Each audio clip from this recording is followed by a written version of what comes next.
You want to know what breaks my heart? Is I never wanted to make a video about my god sister. It hurts because I loved you. I fucking loved you.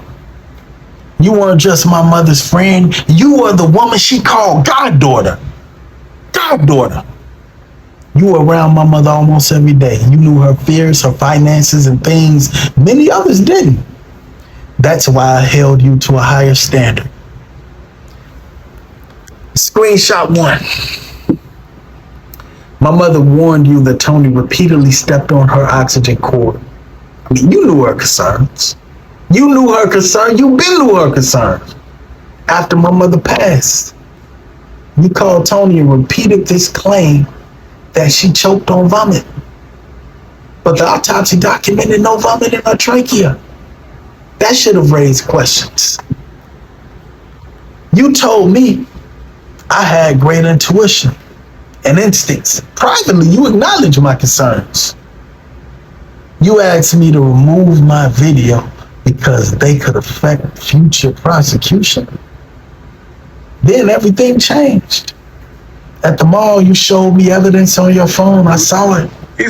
When we went to the police station, it was gone. You also had my mother's phone for about a year.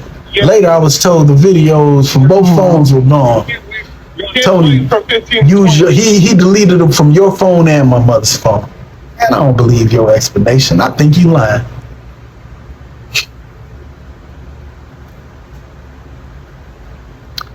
You know what's hurtful though? Is that you shared your concerns privately with me. But in my opinion, you didn't bring those same concerns forward when it was time to go to the authorities. Then there's an autopsy and a toxicology. You and Tony were involved in handling those arrangements. But I paid for it. Let's get that straight right now. But as my mother's only child, I still struggle to understand why my mother's brain wasn't examined when the authorization said without limitations. The toxicology documented 350 milligrams per 100 grams of methanol in my mother's liver tissue, confirmed twice by headspace gas chromatography. You accepted the explanation. No fight whatsoever. But I get it, it ain't your motherfucking mother. Then 1 year after my mother passed, I received this DFS notice. Death claim in progress, death claim and process of settlement. Yeah.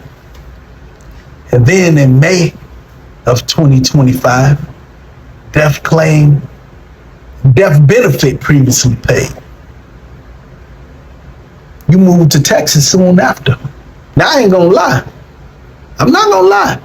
It seemed a little weird to me, but it could be a coincidence.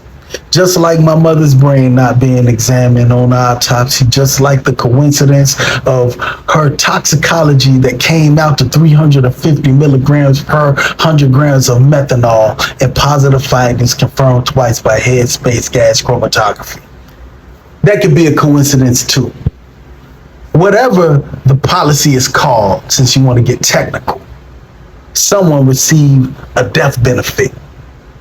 And I didn't learn about it until a year after my mother died, after I asked family and friends to help pay for her funeral because her husband, Tony, who was married to her for 40 years and didn't have the decency to pay for his wife's funeral, he put the responsibility on me. Does that make sense to you?